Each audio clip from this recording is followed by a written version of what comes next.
Alrighty guys, figured to give you a little mini update. Just got back from the hydraulic shop. Well, just got done eating. Picked up some food on the way back from the hydraulic shop. I'll show you what I got going on. They did not have the nipple that's sticking out of here is a funky metric thing or whatever. They did not have what I needed to adapt it, so they did, however, they had to build this short hose to adapt it to this. Originally, I wanted just a little adapter, and I was just going to hard spin the filter right on there. Well, we looked up to see what they could get that adapter for, and it was like 86 bucks or something. And I'm like, piss on that. I'll come up with a different route. I think this was like 20 bucks for this concoction they made, but this is the return line. This, I cut the zip tie, I got to cut the rest of them, but I think I had this off and it blew fluid everywhere. I got to drain the fluid down. But I think I can take this, undo everything, and route it over to the input of my tank. I'll get to that in a second. But so this is going to go right here, and you know, I don't want it relying, holding it up on there. Super easy to get to. I'm going to build a little bar right here with their studs sticking out for this roll bar mount. I'm going to bolt a piece of flat bar. I'm either going to go this way or one of the ways or whatever. And I'm going to come down and I'm going to put another piece of flat bar, and I'll just weld a little piece of tubing between the two flat bars to mount that real secure. And then I got this adapter, and then had to make this hose right here a little closer to the exhaust than I want, but I'm going to be putting some aluminum heat shielding on this, or I might actually make an aluminum heat shield. I don't know, or I might just actually take this off and wrap that up with that header wrap like they do for motorcycles. But that should solve that issue. And then on the input of that tank, or the output of that tank, they did have the correct adapter from that to this hose, so that'll work out good. And then for this, I'll show you this adapter if I can not cut myself in the process. Get this out of here. They didn't have the right adapter for this either, and once again, that one they wanted an insane amount of money for too. Now the threads are not right on this. They did have a JRC to the DIN or whatever, and then they had this, but this thread's in good enough for me to mock it up. I'll snug them, square them up, and I'm just gonna weld, I'll TIG weld this up for the adapter, and then that's the adapter for this hose to go onto there to adapt it to there. And then I gotta drill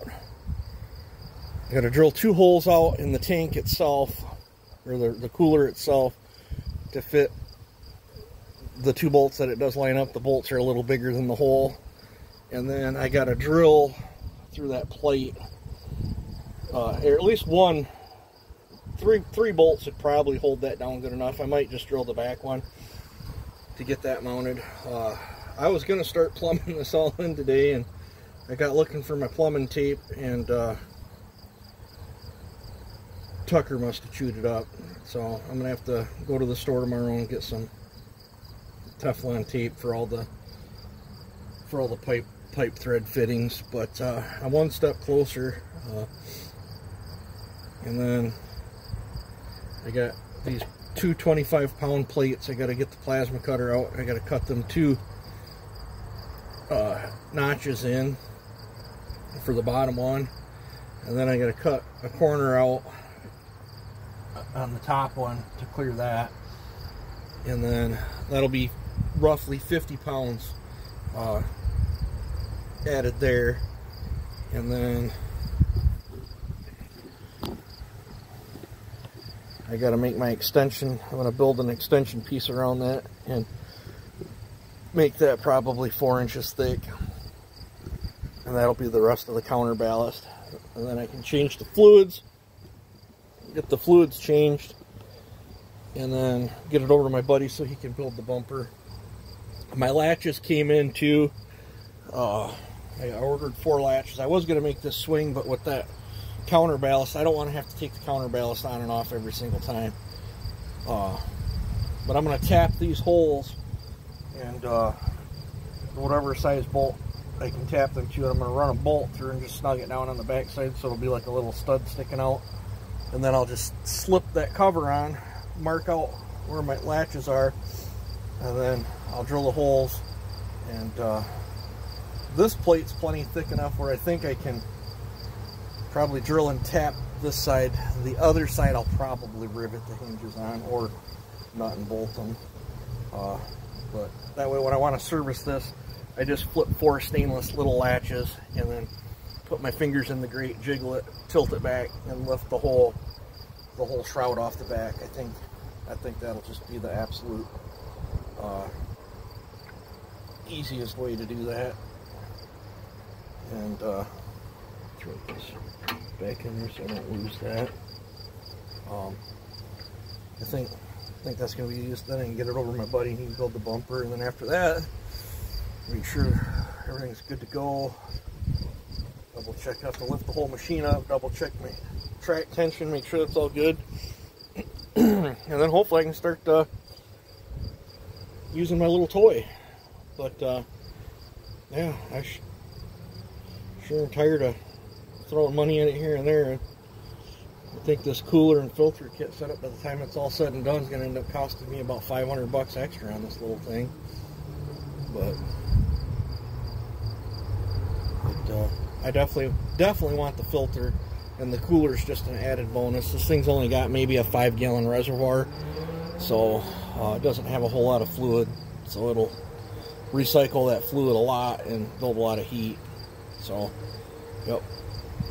I'm thinking if I can get 250, 300 pounds on the back of it, that'll solve a lot of the tippiness. It'll still be tricky to load on trailers and stuff, but you just swing it around backwards and back it up on and use the bucket to stop you from tipping over when you load it. But yeah, so let me pause you and I'll bring you in the shop. Alright, now we're in the shop. This is my eBay purchase. I picked up another brand new 4910. I feel kind of bad about doing it, but I tore 2 perfectly good ported 4910s apart to start putting that green one together, and I needed parts, and I added it all up, and you know, to buy the parts off from eBay or whatever, I was in like $30 of just purchasing this whole thing, and I get an extra bar and chain. I'll have a complete extra short block sitting here, if I don't use that tank or whatever. But it's just cheaper to buy the whole thing. Now I know I got all the parts I need. I'm gonna cannibalize him, but I think before I do, I ain't up to it tonight. I got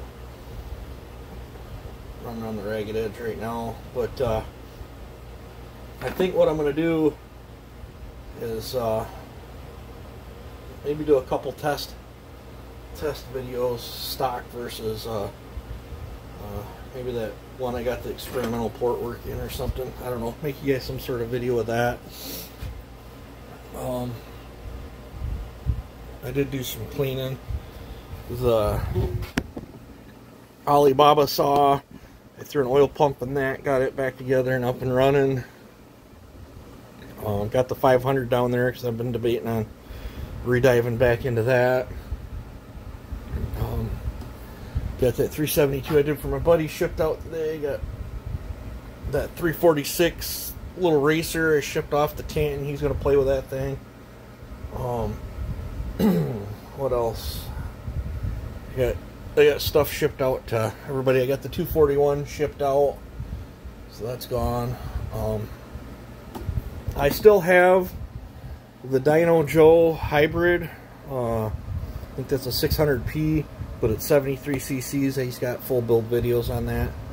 It's either a 670 or 680 setup that he's got in there. If I recall, I think it was like right around 8 horse or something. I'd have to go back through and watch his dyno videos on it, but that saw is still for sale. I'm gonna sell it at a loss. I bought it. Joe had stole some parts off it. I think I bought it off Joe for $450, and then I had to put a. It's got a brand new 620 carburetor, and it's got brand new clutch in it, and there was something else that was missing. Oh, 620 coil, I think, if I recall. I had to throw so I bought a new 620 coil, new carburetor, and clutch, put that thing all together. This does have a Redbeard filter in it. I would let this go for $500 plus whatever the shipping is. I don't need it. I thinned down on that chassis. I saw tremendously. I've got 2 parts carcasses, and then I have my original first one I bought, and then I have a 7.3 one that's being loaned out right now. My buddy's borrowing it, but I'm only going to keep 2 of them chassis. I don't need this one. So for those that want a genuine Dyno Joe saw or whatever, it's right there. I want $500 for it. I'm taking a heck of a loss for what all the parts I put in it costed, but I wanted to put it exactly back together as how Joe had it. I didn't do any engine work to it. All I had to do was put the rewind back on, the coil, the carburetor. I think he robbed parts off it for another one or something, and then I bought the saw off him. I didn't have to change the clutch, if I recall, but I wanted the changeable rim sprocket like the 620 had, and it's also got a 620 aluminum metal